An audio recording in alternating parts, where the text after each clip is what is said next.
দীপালী চলিহা আহিব নোৱাৰি মোকেই সকলোকে তেখেতৰ হৈ জনাবলৈ সবিতাহঁতকো জনাবলৈ কৈছে তেখেত আহিব নোৱাৰাৰ কাৰণে আৰু মোৰ শিৱসাগৰৰ মানুহ আৰু আহিব বুলি ভাবিছিলোঁ গৌৰীহঁতক দেখি মই সঁচাকৈ খুব ভাল লাগিছে তাৰপিছতে মানে আমাৰ যোগাযোগটো নহ'লে মোৰো মানে গাটো অলপ ভাল নাছিল আৰু সেইকাৰণে শিৱসাগৰৰ বতৰটো ঠাণ্ডা হৈ আছিলে সেইবোৰ বহুত মিলাই আমি মানে কাম কৰিব পৰা নাছিলোঁ যোগাযোগ কৰিব পৰা নাছিলোঁ উমেশ ঠাকুৰৰ কথা ক'বলৈ থাকিলে বহুতেই থাকে আৰু যিখন কিতাপ আছে তাত অকণমানকৈ ময়ো লিখিছোঁ সুবিতাই কোৱাৰ কাৰণে মোৰ ইমান লেখাবোৰ ভাল নহয় যদিও উমেশৰ কাৰণে লিখিলোঁ আৰু অকণমান তাৰ উপৰিও আৰু আজি বিশেষ মই কি ক'ম নিৰ্দিষ্ট বক্তাই বহুতখিনি ক'লে মই তেখেতক শ্ৰদ্ধাঞ্জলি জনাই সৰু কবিতা এটা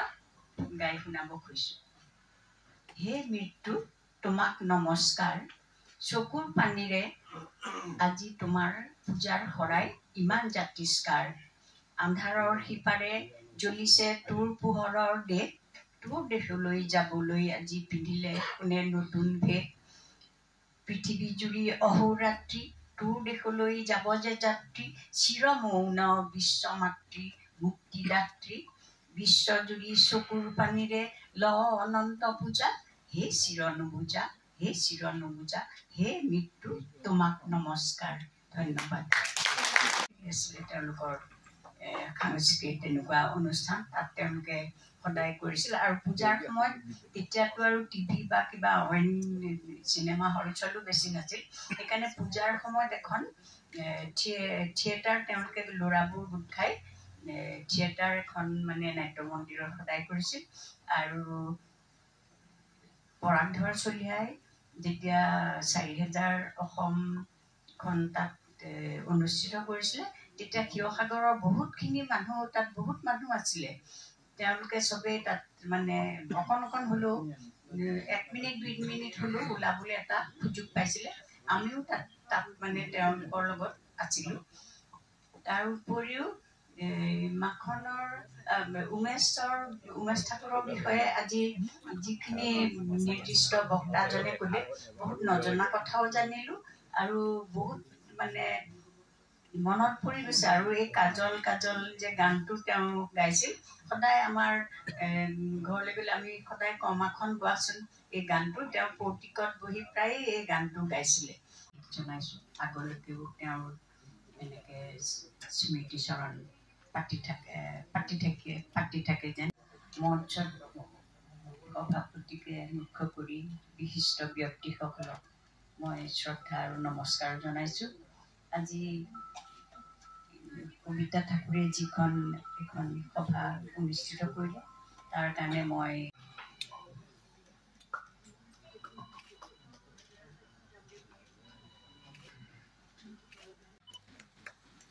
সকলোৰ আগতে এই গ্ৰন্থখন এই মুহূৰ্তত উন্মোচন কৰাৰ পাছতে এই গ্ৰন্থখনে আপোনালোকক প্ৰত্যেককে সুখনকৈ গ্ৰন্থ সংগ্ৰহ কৰিবলৈ আমি অনুৰোধ জনাম আমি আজি এই সভাত আমি উপস্থিত নথকা হ'লে আমাৰ জনাৰ পৰা আমি আঁতৰত থাকিলোহেঁতেন আজি এই কথাখিনি তেখেতৰ পৰা আমি জানিলোঁ আমি আজি অন্য এটা মূল কাৰ্যসূচী গ্ৰন্থ উন্মোচনৰ অনুষ্ঠানৰ মাজতে আমি আগবাঢ়িব বিচাৰিছোঁ উন্মোচন কৰিব আমাৰ অতিকে শ্ৰদ্ধাৰ জয়শ্ৰী চলিহা যিজনৰ স্মৃতিত এই সভাখন আয়োজন কৰিছে আমাৰ অতিকে আপোন উমেশ চন্দ্ৰ ঠাকুৰ মই তেখেতৰ প্ৰতি শ্ৰদ্ধা জ্ঞাপন কৰি মাননীয় সভাপতি ডাঙৰীয়া সমুখ্যে জয়শ্ৰী চলিহা বাইদেউ যিগৰাকীক আমি ইয়াত লগ পাই অতিকে আনন্দ অনুভৱ কৰিছোঁ নিত্যৰঞ্জন বৰঠাকুৰ যিজনৰ কথা কিছুদিনৰ আগতে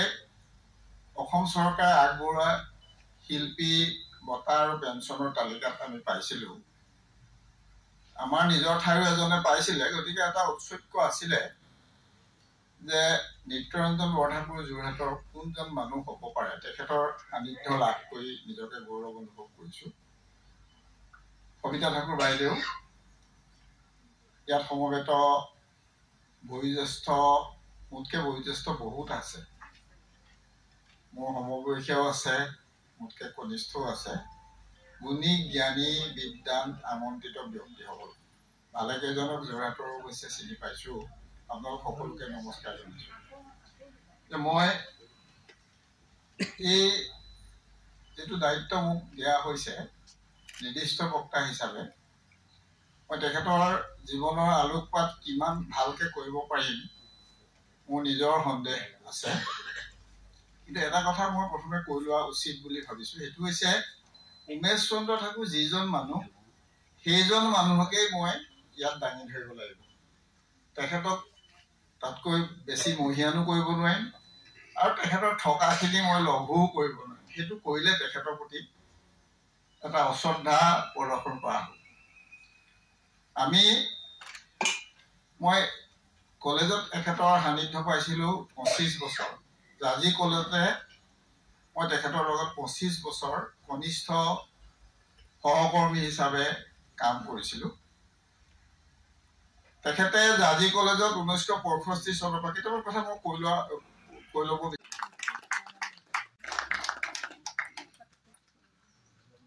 চলিহাৰ ভতিজা বোৱাৰী আৰু সত্যব্ৰত চলিহাৰ পত্নী। আমি কিছুদিনৰ আগত যোৰহাটত হোৱা এটি অনুষ্ঠানত,